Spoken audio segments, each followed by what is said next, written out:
We're here today with Clarence G. Taber, and he's going to tell us a little bit briefly about his beginning, and today is September 23rd of 2024. So Clarence, tell us about your start in Ronan. I was born and raised at Ronan, Montana, cattle ranch. It was a couple, 3 farms.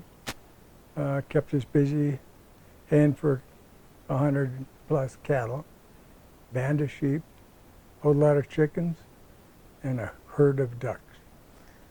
So you learned pretty much how to work hard. Work hard, and better if it's broke, better get it fixed quick. So you ended up looking for a career, or how did you get with the Forest Service? Well, I had a little falling out with my father, and I went to Missoula to find a job or go to Vietnam, and I got recruited by the government to go to forestry and engineering school.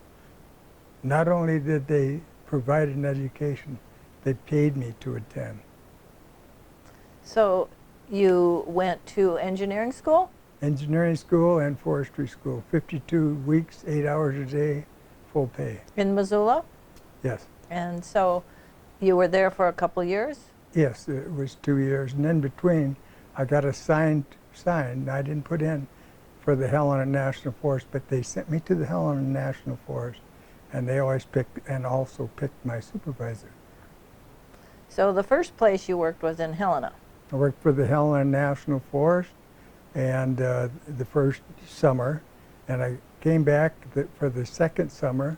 I was in the middle of my physical, and Kennedy got shot, because Kennedy's program is what recruited me in the first place. So when he got shot, I put in to come to the Flathead. It's the first Forest Service job I put in for.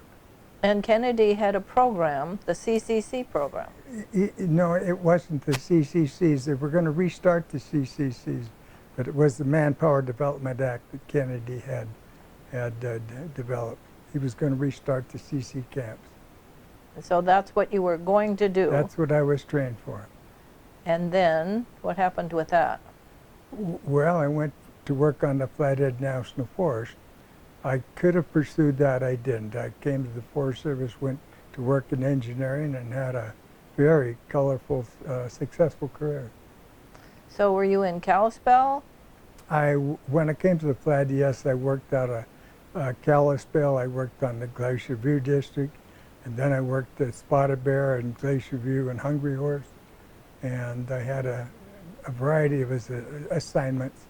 I worked in pre-construction, survey design, working people, and worked on fires. The majority of your work was done with surveying or structure, fires? Yes, I took every fire assignment I could get. My primary job was survey and design, and we did 54 miles a year between the districts. So you were surveying for logging roads? Yeah, it was all for logging roads, campgrounds, and logging roads, campgrounds, and whatever they needed done. A lot of firefighting. So you were basically in the North Fork? No, I worked out of the supervisor's office. I took details to New Mexico and Wyoming, and for several years was on the Glacier View District, construction, pre-construction, engineering.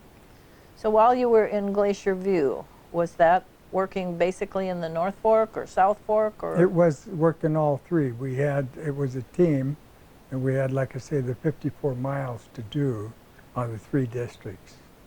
Okay, and when you first started with that, you were working in 10-day hitches? I did a lot camps? of 10-day hitches, which was great in the summer and not so great when it got wet and cold in the fall. So tell us about the camps, the 10-day hitch camps you were in.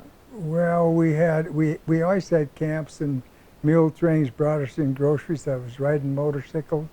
I had 3 packs on that motorcycle. One of them was on my back, one on the gas tank, and one on the rear rack. And I'd haul groceries and supplies into camp. Plus mule trains would bring us in. We used to go to Sykes and get a hindquarter of beef, and that was our food for the camp era. So you had tents? Yes, we had tents, and very colorful times in some of those tents. And you had a cook? We had the finest of cooks, yeah. Food was always ready when we got back to camp, and always good food. So you would work out during the day and then come back into camp and Charlie would have food for you? It was Charlie, and Charlie would always have, and I didn't know he could do it, but he ran out of eggs once, and he used mayonnaise and made us a cake, and it was, for out in the hills, it was a pretty darn good cake. And I think you had a few bear incidences. I had bear incidents. Some of them were fun, some weren't so fun. That motorcycle I carried all that food in, they took a liking to my seat one day. I come back and there was no seat left. We had grizzly bears in camps that just shredded the tent, the cook tent, and we had a lot of bear situations. And you hooked up an alarm system one night? Well, that was the trick on some of those guys from Georgia and Chicago that had never seen or heard of a bear. And I tied a rope to an old stove, and it was probably 60 feet from the tent. Went to bed, and I'd jerk on that rope, and those guys would hear it, and I'd tell them, these guys didn't hear nothing. And pretty soon they're out with flashlights and a crescent wrench in their hand. And, back up your light, back up your light. And so then they'd go back to bed, and I'd jerk it a few more times. I kept them on the edge for probably 45 minutes, and finally I said, well, you guys hoot and holler, and then I'll lift up the edge of the tent and see what it is. So they hooped and hollered, and I didn't know I'd pulled that stove all the way up to the tent, but that's what the problem was. Fun. So how many years did you have 10-day hitches? Oh, probably 7, and that's just a guess, but it was numerous. Okay, and then they ended that. We went to a lot of little camp trailers, and we flew in camps. We cut out a helipads, and we probably used tents, but we weren't on 10-day hitches. Okay, and when you went to New Mexico, were you doing surveying? Were you doing fires? It was flood details, and Flood it was everything's got a story with it. But it was in Silver City, New Mexico, and working with new people and You showing know them. approximately what year that was? Yes, that was July 7th of '72. And you went to Wyoming? I needed a break from the Forest Service, and I told them I want to go somewhere, and I said, well, just spin the wheel where I want to go. And they said, well, when do you want to go? I said, spin that wheel again. So I went on detail. And then you were in California on some fires in the 80s? Happy Camp. That's Happy Camp. one of my worst places. You only on fire for 14 days guaranteed back. And that one there was 24 days. I've seen grown men bawl. Smoke was so thick you couldn't see 7 feet. You couldn't see 5 feet. And The terrain was very steep. Steep, yes. And Montana crew was the only crews that would go down off some of those hills. The locals down there wouldn't go on those hills. Montana crew did. And so there were Montana crews. I was a strike team leader, so I'd have maybe 60, 70, close to 70 people working underneath me, 3 different crews. And some of those I had a prison crew out ahead and sawing in the dark in that thick smog and the smoke. And then I had a hotshot crew and my crew and another crew building line. So you got back from there and you went back to surveying. I went back to surveying every time because the fire was kind of a short direction to rest. We fought fire in Idaho and Washington on the Kootenai and the Bob Marshall and always had a crew. One day we had a fire in the Kootenai and I needed the crew, and I went to Moose's and got my crew out of Moose's and took them over to the fire. Moose's Saloon? And you got your crew from there. I picked up the crew at Moose's Saloon. Well, that was a good deal. Yeah. So, and you were on fires in, I think, Red Bench and the Roberts fire and... You know, all of those, there's a story about every one of those, but yes, I was on those fires. So when you were on these fires, they set up fire camps with lots of tents, Lots little of tents. tents, and you had uh, um, a big trailer that served food. Yeah, it wasn't always the smaller fires was more you rolled through. There wasn't a big camp, but sometimes there was a big camp, and sometimes we had old sea rations from World War II, rancid food, except the pound cake was always good. The crackers were rancid. How did those MREs work? An MRE was meals ready to eat, and it was a good meal. And sometimes I would be out scouting because I was kind of the leader of the three crews. And by the time I got back, they had ate their food and they'd ate my food too. So everybody would So give you what was left. the food was in packaging that you put in boiling water, or? Well, those, sorry to say, we called them gut bags. And you would get a garbage can with boiling water in it on a fire. Then you'd have a little baggie you'd throw in it. And the French toast was always soggy. It was never a good meal. The only thing good about gut bags was the guy that got the award for coming up with it. In the big fire camps, they had shower wagons where you could get cleaned. Well, not when we were eating gut bags. We were down by the river. So Okay. you went and washed down the river.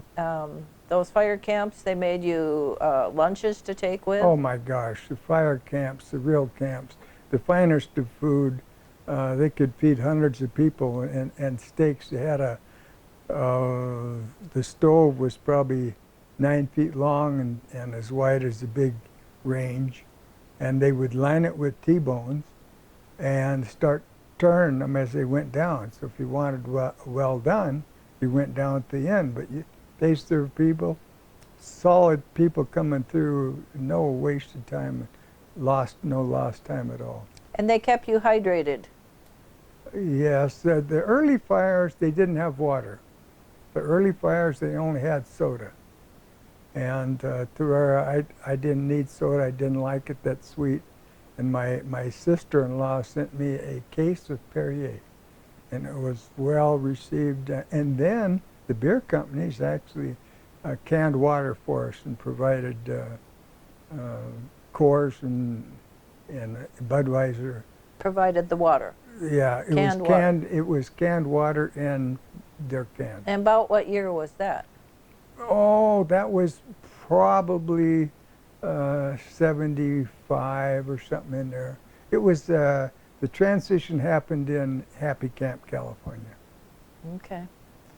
So you worked with the Forest Service until 97. 97. I retired in 97. They get paid to get my education in the first place. They were so glad to see me leave when I left. They paid me to leave, and I enjoyed the start and the finish of that. And during the time you were working in the Forest Service, you started what was called Montanans for Multiple Use. I was in charge of transportation planning for Glacier View, and I actually did the public contact, public input stage, and yes, I wanted people to get involved that was using the forest, so I started the Flathead Snowmobile Club. There was one at Coram, and the Flathead's still going. I did Montanans for Multiple Use, trying to get some common sense into good management and harvesting out in the forest of it. And then later on, for fun, we started the Northwest Montana Gold Prospect. And that was in 94. That was 94. That was, well, it was July 7th. Well, anyway, so somewhere in there you were working on and selling Hodaka motorcycles. What year was that? 64. I all the time, I always had a side gig of some kind. So, yeah, in 64, I bought a motorcycle. I had run Harleys as I went to school in Missoula. When I left Missoula, I probably sold a shed full of Harleys for $50. There was probably a dozen Harleys in there. So I always had motorcycles then, and I rode motorcycles and scooters in the forest. Yeah. So it was pretty handy to have dirt bikes in the forest. I rode one every day on the job.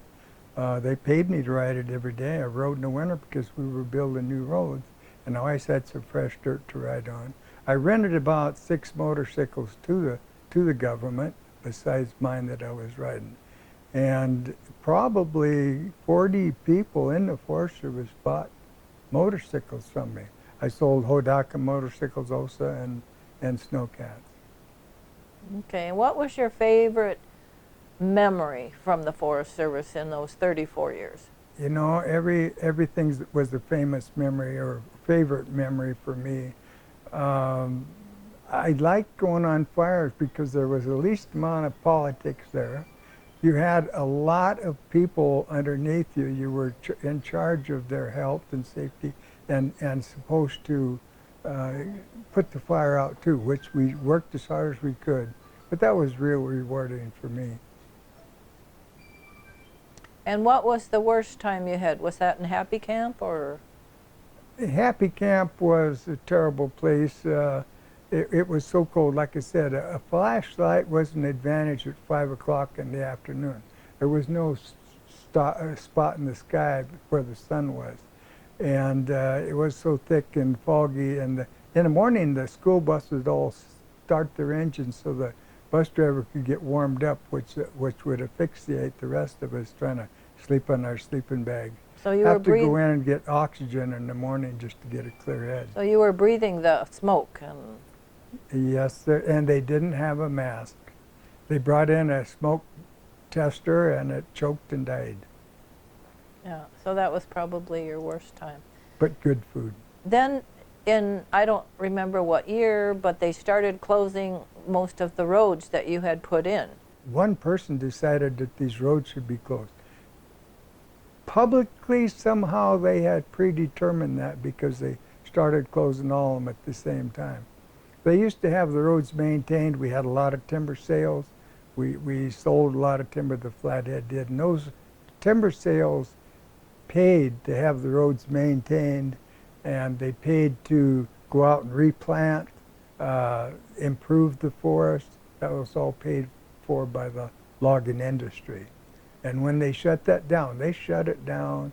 They were selling 125 million a year, and they were harvesting 100 million, and they had like 450 million that was sold and not harvested. So they had a lot of flexibility, and they shut it down. Today, I think it's 30 million board feet. So it was hard for you to start putting up gates and closing all the roads that you had surveyed in. It's still hard for me to build. It was like building 100 houses and then going out with a match and burn them. I'd lost class reunions. I had lost family reunions because I thought my job was that important. And then at the end, go out and just rip all the culverts out and kiss it goodbye. And a lot of work had went into surveying it, designing it, building it, maintaining it, and then you just wisp it out the window. So how do you see the Forest Service now when you look back on it? Well, I think there's some good people at it. I think the Forest Service and a lot of the federal agencies are actually part of the swamp. They've lost their guidance. They're not managing the forest for the people. They're burning them up way more than they ever did. They burn more now in 1 year than they did probably 50 years in the old days. Yeah, they do a lot of controlled burns now. We have 10 controlled burns going now in the Flathead. 10 controlled burns in Montana right now. So the Forest Service evolved in not a particularly good way? Well, it's kind of a sad thing because if you wanted to haul 10 loads of logs to anywhere, the environmentalists would object to it. They had a good friend in the legal system, Mr. Malloy, and by golly, they would get rid of the sale, they would shut it down, they wouldn't allow it. The other side of it is you can go out and burn 100,000 acres and kill everything, every bug, beetle, frog, toad, marten, including bears and deer, and nobody says anything about it. So they're burning a lot of the forest, but they're not letting them log that part of the forest. The logging has virtually been shut down. I think they're around 30 million right now. The amount that they could sell, I think right now is like 54 million, but they're down at that. And by the forest plan, what was guided and directed in the forest plan, they should be selling 300 million right now. Now, nobody agree with that, but we can show that that's a fact, that that's what they should be selling. Columbia Falls used to have a lot of sawmills, lumber mills here, and we are down to, what, 2? Well, we've got RBM and we've got Stoltz. I think that's about it now. Plum Creek? Yes, Plum Creek isn't. They're hauling a lot of chipping and building chipboard now. The plywood thing is kind of a thing past, but yeah, we got 3 mills, and I think from the good days, I think in northwest Montana, 20-some sawmills got shut down, Yeah. and the sawmill and the logger, he was in such good shape. These guys worked all day long, and they could cut trees faster than anybody can cut trees today. And that was a workforce that could go on a fire. They had all the equipment that was a stone's throw away from the fire, and they had all the lowboys and trucks to haul it. And they jumped on those fires, and they put them out in the first hours, if not days. And now we struggle to find a place to have a fire camp. We appreciate you giving this information. How is your retirement going? My retirement's going really, really good. My wife treats me really well. I don't get everything done I plan to do, but I'm still planning on doing something. So if you don't know what to do something.